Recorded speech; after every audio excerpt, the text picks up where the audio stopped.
அப்போஸ்தலனாகிய பவுல் ரோமாபுரியருக்கு எழுதிய நிருபம் 15ஆம் அதிகாரம்.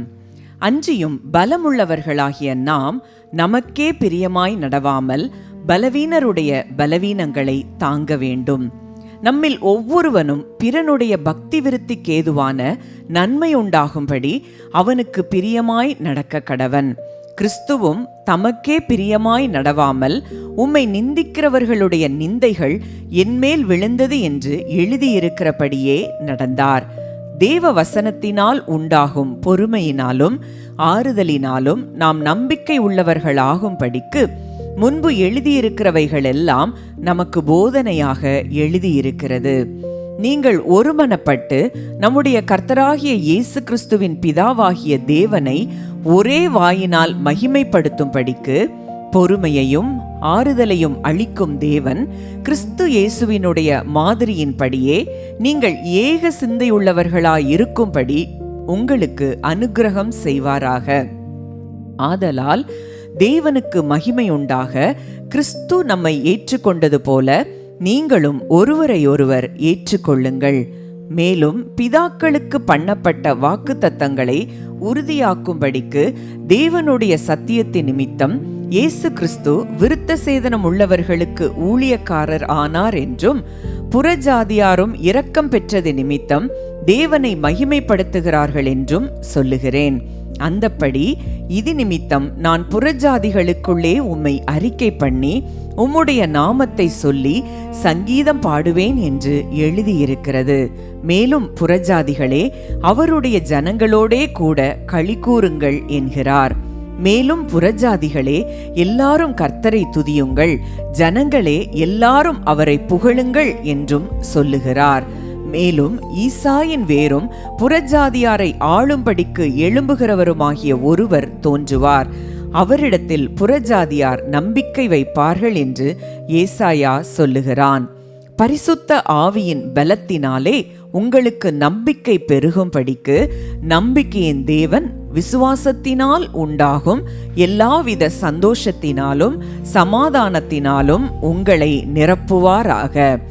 என் சகோதரரே, நீங்கள் நற்குணத்தினால் நிறைந்தவர்களும் சகல அறிவினாலும் நிரப்பப்பட்டவர்களும் ஒருவருக்கொருவர் புத்தி சொல்ல வல்லவர்களுமாயிருக்கிறீர்கள் என்று நானும் உங்களை குறித்து நிச்சயித்திருக்கிறேன்.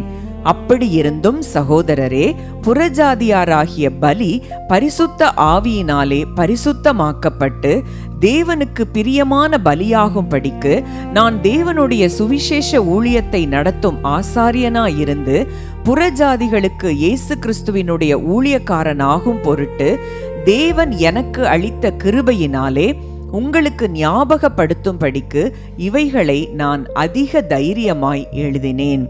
ஆதலால் நான் தேவனுக்குரியவைகளை குறித்து இயேசு கிறிஸ்துவை கொண்டு மேன்மை பாராட்ட எனக்கு இடம் உண்டு. புறஜாதியாரை வார்த்தையினாலும் செய்கையினாலும் கீழ்ப்படிய பண்ணும்படிக்கு அற்புத அடையாளங்களின் பலத்தினாலும் தேவ ஆவியின் பலத்தினாலும் கிறிஸ்துவானவர் என்னை கொண்டு நடப்பித்தவைகளை சொல்வதல்லாமல் வேறொன்றையும் சொல்ல நான் துணிவதில்லை. இப்படி எருசலேம் துவக்கி சுற்றிலும் இல்லிரிக்கம் தேசம் வரைக்கும் கிறிஸ்துவின் சுவிசேஷத்தை பூரணமாய் பிரசங்கித்திருக்கிறேன்.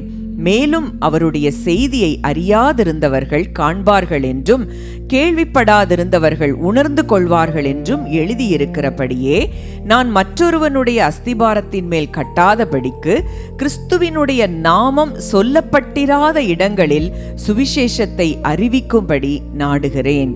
உங்களிடத்தில் வருகிறதற்கு இதனாலே அநேகந்தரம் தடைப்பட்டேன்.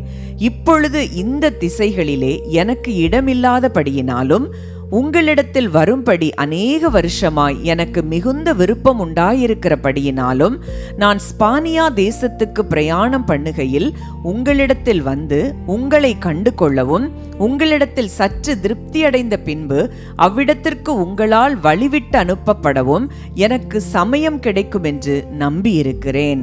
இப்பொழுதோ பரிசுத்தவான்களுக்கு உதவி செய்யும் காரியமாக நான் எருசலேமுக்கு பிரயாணம் பண்ண எத்தனமாயிருக்கிறேன். மக்கதோனியாவிலும் அகாயாவிலும் உள்ளவர்கள் எருசலேமில் உள்ள பரிசுத்தவான்களுக்குள்ளே இருக்கிற தரித்திரருக்காக சில பொருள் சகாயம் செய்ய விருப்பம் கொண்டிருக்கிறார்கள். இப்படி செய்வது நல்லதென்று எண்ணினார்கள். இப்படி செய்கிறதற்கு அவர்கள் கடனாளிகளாயும் இருக்கிறார்கள். எப்படி என்றால், புறஜாதியார் அவர்களுடைய ஞான நன்மைகளில் பங்கு பெற்றிருக்க சரீர நன்மைகளால் அவர்களுக்கு உதவி செய்ய இவர்கள் கடனாளிகளாயிருக்கிறார்களே.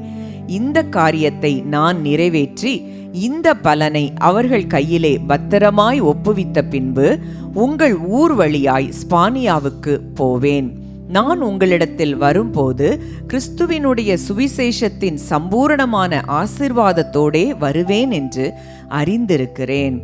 மேலும் சகோதரரே, தேவ சித்தத்தினாலே நான் சந்தோஷத்துடனே உங்களிடத்தில் வந்து உங்களோடு இளைப்பாறும்படியாக யூதேயாவில் இருக்கிற அவ்விசுவாசிகளுக்கு நான் தப்புவிக்கப்படும்படிக்கும் நான் எருசலேமில் உள்ள பரிசுத்தவான்களுக்கு செய்ய போகிற தர்ம சகாயம் அவர்களால் அங்கீகரிக்கப்படும்படிக்கும் நீங்கள் தேவனை நோக்கி செய்யும் ஜெபங்களில் நான் போராடுவது போல நீங்களும் என்னோடு கூட போராட வேண்டும் என்று நம்முடைய கர்த்தராகிய இயேசு கிறிஸ்துவின் நிமித்தமும் ஆவியானவருடைய அன்பின் நிமித்தமும் உங்களை வேண்டிக் கொள்ளுகிறேன். சமாதானத்தின் தேவன் உங்கள் அனைவரோடும் கூட இருப்பாராக. ஆமேன்.